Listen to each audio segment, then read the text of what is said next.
Hi friends, welcome to our channel Benny's vlogs. ഇന്ന് ഞങ്ങൾക്ക് വളരെ സന്തോഷവും അഭിമാനവും നിറഞ്ഞൊരു ദിവസമാണ്. ഏറെ നാളത്തെ കാത്തിരിപ്പിനും പരിചരണത്തിനും ശേഷം നമ്മുടെ അബിയു മരത്തിൽ നിന്ന് ആദ്യത്തെ ഫലം ഇന്ന് നമുക്ക് ലഭിക്കുകയാണ്.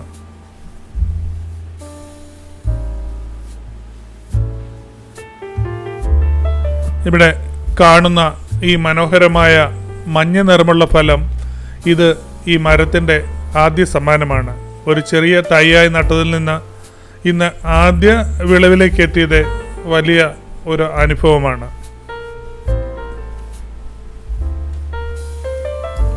നമ്മൾ ഈ തൈ നട്ടിട്ട് ഏതാണ്ട് 4 വർഷമാകുന്നു.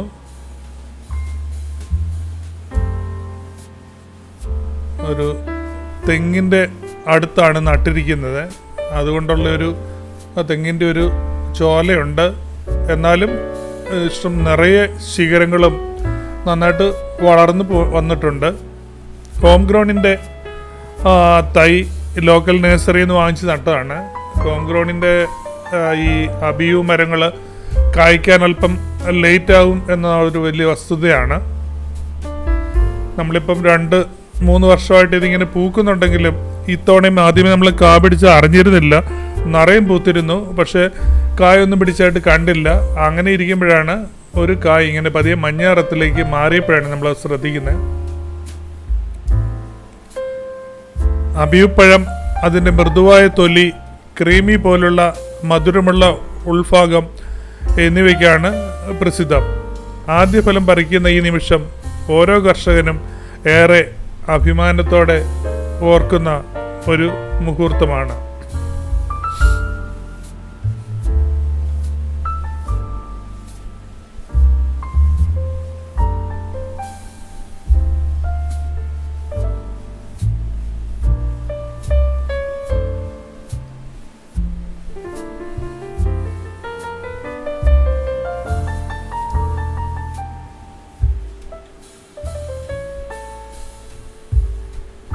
മരത്തിനോ അടുത്തായി വരുന്ന പൂക്കൾക്കോ കേടുപാടുകൾ ഉണ്ടാകാതെ വളരെ സൂക്ഷ്മതയോടെ ഈ ഫലം പറിക്കുന്നു.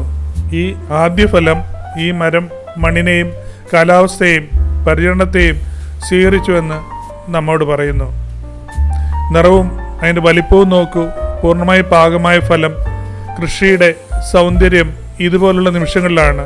പ്രകൃതിയെ ആദരിച്ചാൽ അത് നമ്മെ സമർത്ഥമായി വിളവ് തന്ന് പ്രീതിപ്പെടുത്തും. ഇതിൻ്റെ ഈ തണ്ടിലാണ് നിറയെ പൂക്കൾ ഉണ്ടാകുന്നത്.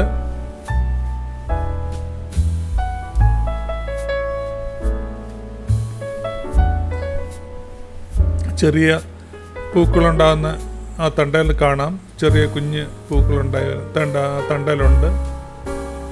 ഇത് ചില സീസണിൽ നിറയെ പൂക്കും. പക്ഷെ നമുക്കിത് കാപിടുത്തം കുറവാണ്. ഇത്രയും വലിയൊരു മരത്തിൽ 10-100 കായ ഉണ്ടാവേണ്ട.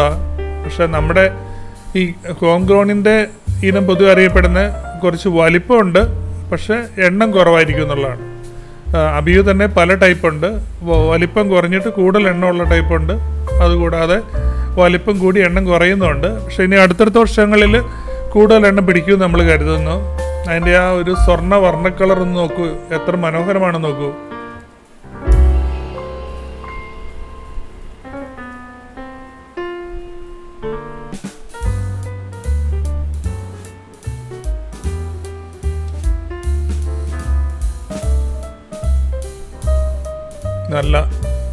നന്നായിട്ട് പഴുത്തിട്ടുണ്ട്. ഞെട്ട് ഭാഗമൊക്കെ കുറച്ചുകൂടെ അല്പോടെ വേണേൽ പഴുത്താലും കുഴപ്പമില്ല.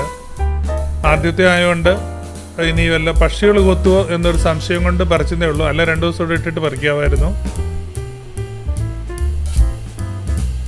ഇത്തിരി നമ്മൾ വെച്ചിട്ട് അത് പക്ഷി കൊണ്ടുപോയാൽ പിന്നെ നമ്മൾ ഈ ആദ്യത്തെ ഫലം നമുക്ക് കിട്ടത്തില്ലല്ലോ എന്നോർത്താണ് നമ്മൾ അത്ര എപ്പോഴേ പറിച്ചത്. ഇതാണ് ആ മരത്തിൻ്റെ ഒരു ഫുൾ വ്യൂ എന്ന് പറയുന്നത്. ആ തെങ്ങിനോളം ഏതാണ്ട് പൊങ്ങിയിട്ടുണ്ട്. പക്ഷേ എല്ലായിടത്തും നിറയെ പൂവുണ്ടായിരുന്നു. പക്ഷെ ഒരെണ്ണം മാത്രമേ പിടിച്ചുള്ളൂ. ആദ്യമൊക്കെ ഇതിനകത്ത് നീറെന്നൊക്കെ പറയുന്ന ഉറുമ്പുണ്ടായിരുന്നു. നമ്മളത് ജമ്പടിച്ചതിനെ എല്ലാം കളഞ്ഞു. ആൾക്കാർ പലരും പറയുന്നുണ്ടായിരുന്നു ഉറുമ്പുണ്ടെങ്കിൽ ഇതിൽ കാ പിടിക്കാൻ മടി കാണിക്കും എന്നുള്ളത്. ഈ നമ്മളീ കണ്ട ആ കമ്പയിലെല്ലാം ഇങ്ങനെ നിറയെ ചില സീസണിൽ നിറയെ പൂക്കളുണ്ടാവും. എല്ലാ കമ്പിലും ആ ഓരോ ഇലകൾക്കിടയിലെല്ലാമായിട്ട് നിറയെ ഇങ്ങനെ പൂക്കളുണ്ടാവും. ഇവിടെ ചെറിയ ആ ഒരു ഇതാണ് അതിൻ്റെ ഒരു പൂ പോലെ കാണുന്നത്, അതാണ് പൂക്കൾ. അതിങ്ങനെ നിറയെ ഉണ്ടാവും. മരത്തിൻ്റെ കമ്പിലും അതിൻ്റെ ആ ഇളം തണ്ടിലും എല്ലാം നിറയെ പൂക്കളുണ്ടാവും. പക്ഷേ എല്ലാം എനിക്കൊന്ന് കുറച്ചുകൂടെ മരം മൂക്കുമ്പം പിടിക്കുമെന്ന് തോന്നുന്നു. ഹോം ഗ്രൗണ്ട് സപ്ലൈ ചെയ്യുന്ന ഇനങ്ങൾക്കാണ് ഈ ഉണ്ടാകാനുള്ള താമസവും ഓക്കെ. അല്ലാതെ 3 വർഷമാകുമ്പോൾ എന്നാണേലും നിറയെ കാ പിടിക്കുമെന്നാണ് പറയപ്പെടുന്നത്. മരം നന്നായിട്ട് തളത്താർത്ത് നിൽപ്പുണ്ട്. നമ്മുടെ ചാനൽ ബെന്നീസ് വ്ലോഗ്സ് ഇതുവരെയായിട്ടും സബ്സ്ക്രൈബ് ചെയ്യാത്തവരുണ്ടെങ്കിൽ സബ്സ്ക്രൈബ് ചെയ്യുക. അതുപോലെ തന്നെ നിങ്ങളുടെ സുഹൃത്തുക്കൾക്ക് ഇത് ഷെയർ ചെയ്ത് കൊടുക്കുക. നമ്മളേതാണ്ട് മോണിറ്റൈസേഷൻ്റെ വക്കിലാണ്. നമുക്കൊരു 10-500 മണിക്കൂറൂടെ നമ്മുടെ ചാനൽ വ്യൂ ചെയ്യുവാണെങ്കിൽ മോണിറ്റൈസേഷൻ അപ്ലൈ ചെയ്യാൻ പറ്റും. അപ്പോൾ നിങ്ങൾ സുഹൃത്തുക്കൾക്ക് ഷെയർ ചെയ്ത് നമ്മൾക്ക് ഒരു സഹായം ചെയ്യുക. അടുത്ത വീഡിയോ കാണുന്നവരെ എല്ലാവർക്കും നന്ദി, നമസ്കാരം.